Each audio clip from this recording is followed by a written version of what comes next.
ఓం నమః శివాయ. ఓం నమో నారాయణాయ. నరదృష్టి నివారణ కాల భైరవాయ నమో నమః.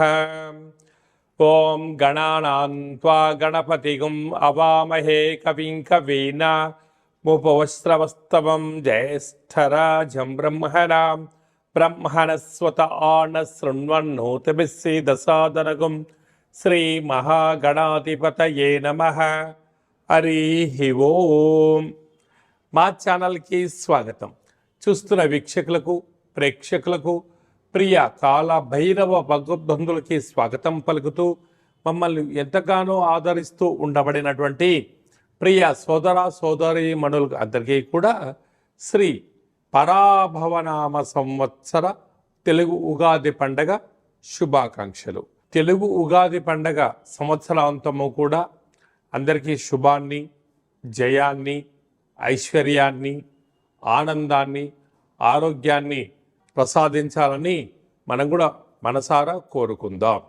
16/3/2026 నుండి 31/3/2026 వరకు పుట్టినటువంటి వారందరికి కూడా ముందస్తుగా జన్మదిన శుభాకాంక్షలు.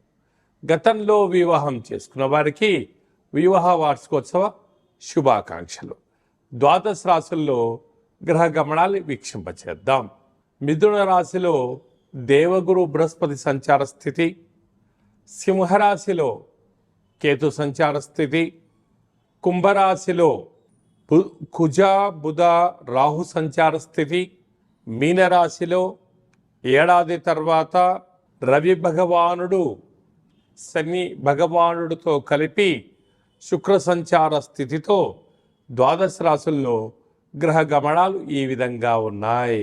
వృశ్చిక రాశి వారికి ఏడాది తర్వాత పంచమ స్థానంలో రవి భగవానుడు శని భగవానుడితో మీనరాశిలో సంచారం చేయనప్పుడు ఎలాంటి యోగం కలుగుతుందో, అర్ధాష్టమ కుజదోషాన్ని ఎలా తొలగించుకోవాలో ఈ వీడియోలో సవివరంగా సంపూర్ణంగా తెలుసుకుందాం.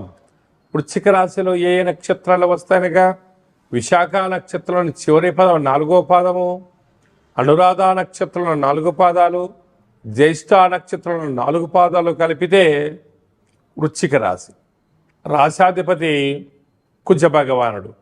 వీరికి అర్ధాష్టమ రుణరోగ శత్రుకారకుడు కుజుడు, బుద్ధికారకుడు బుధుడు, వాస్తు నరదృష్టికారకుడు రాహు సంచారం చేయనప్పుడు సంవత్సరంలో చివరి మంగళవారము, సంవత్సర ప్రారంభ కాలంలో మొదటి మంగళవారము ఉపవాసం ఉండాలి.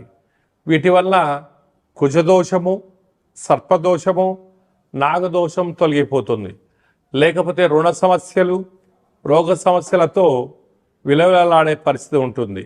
యంత్రాలతో, ఆయుధాలతో ఎంతో జాగ్రత్తగా అవసరం.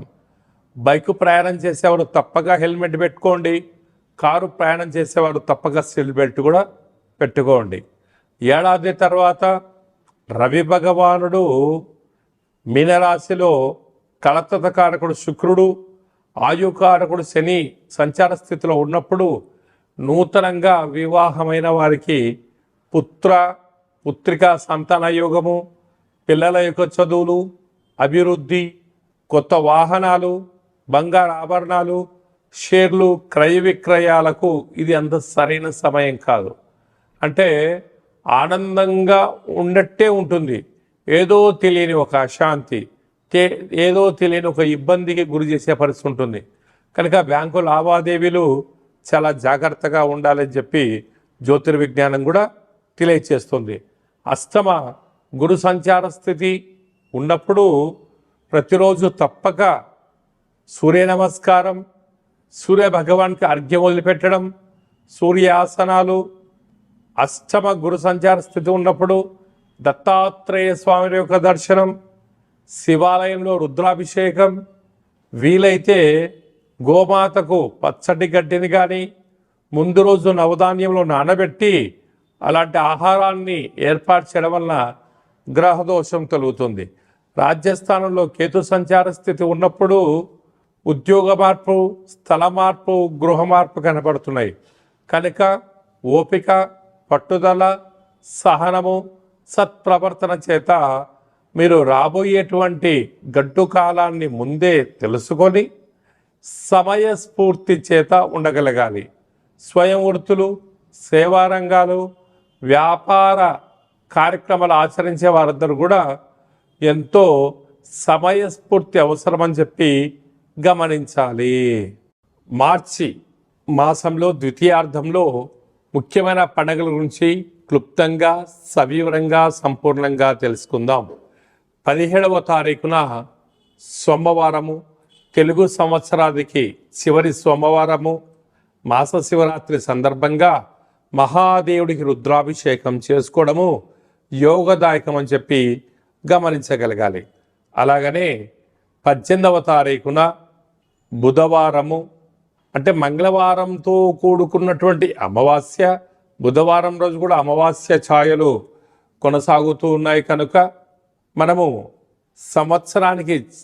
తెలుగు సంవత్సరానికి చివరి అమావాస్య అవడం వలన ఇంట్లో కూష్మాండ దీపాన్ని వెలిగించుకొని ఇంటికి దిష్టి తీసి బయట వేయడము, చాకలి వారితో ఆశీర్వచనం తీసుకోవడం వల్ల సకల శుభం కలుగుతుందని చెప్పి గమనించాలి. అలాగనే మనకు 19వ తారీఖున శ్రీ పరాభవనామ సంవత్సరము ఉగాది పండగ ప్రారంభము. ఆ రోజు మనము మంగళ స్నానమును ఆచరింపచేసి షడ్రుచుల సమ్మేళనమైనటువంటి తీర్థప్రసాదాలు స్వీకరించడము, పంచాంగ శ్రవణము, దేవతా దర్శనము, తల్లిదండ్రులకు గురువులకు నమస్కారం చేయడము శుభసూచకం. అలాగనే మనకు 27వ తారీఖున శ్రీరామనవమి అనగానే రాముడి కళ్యాణంలో పాల్గొనడం వలన సకల శుభాలు, ఐశ్వర్యం కలుగుతాయని చెప్పి గమనించాలి. అలాగనే మీ వ్యక్తిగత జాతకం తెలుసుకోవాలనుకుంటున్నారా? మీరు మీ యొక్క పేరు, పుట్టినటువంటి తేదీ, నెల, సంవత్సరం, పుట్టినటువంటి సమయం రాసి వాట్సాప్లో పంపించగలిగినట్లయితే 100 సంవత్సరముల జాతకాన్ని రాసి పంపించి మీరు పుట్టినప్పుడు గ్రహ గమనాలు ఎలా ఉన్నాయి, ప్రస్తుతం ఎలా ఉంటున్నాయి, రాబోయే కాలం ఎలా ఉండబోతున్నాయో సవివరంగా, సంపూర్ణంగా తెలియజేయడం జరుగుతుంది. చాలామందికి పుట్టినటువంటి కాల సమయంలో డేటా ఆఫ్ బర్త్లు లేనటువంటి వారికి మీ పేరు యొక్క మొదటి అక్షరాన్ని అనుసరిస్తూ రాశిని తెలియజేస్తూ రాశి యొక్క స్థితిగతులను మనం తెలుసుకుంటూ, అలాగనే రమణ శాస్త్రం ద్వారా అనగా గవ్వళ ద్వారా కాళభైరవ ఉపాసన చేత భూత, భవిష్యత్, వర్తమానాన్ని తెలియజేయడం జరుగుతుంది. కనుక ఈ కింది నెంబర్ను సంప్రదించి అపాయింట్మెంట్ తీసుకొని సంప్రదించగలరు. అందరికీ ఈ తెలుగు సంవత్సర ప్రారంభ కాల సమయంలో అందరికీ ఆయురారోగ్యాలు ప్రసాదించాలని శ్రీ రామచంద్ర స్వామి వారి యొక్క కళ్యాణ మహోత్సవ ఆశీస్సులు ఉండాలని కోరుకుంటూ ఆశీర్వచనం. ఓం దాశరథాయ విద్మహే సీతావల్లభాయ ధీమహి తన్నో శ్రీరామచంద్ర ప్రచోదయాతు. హరి ఓం.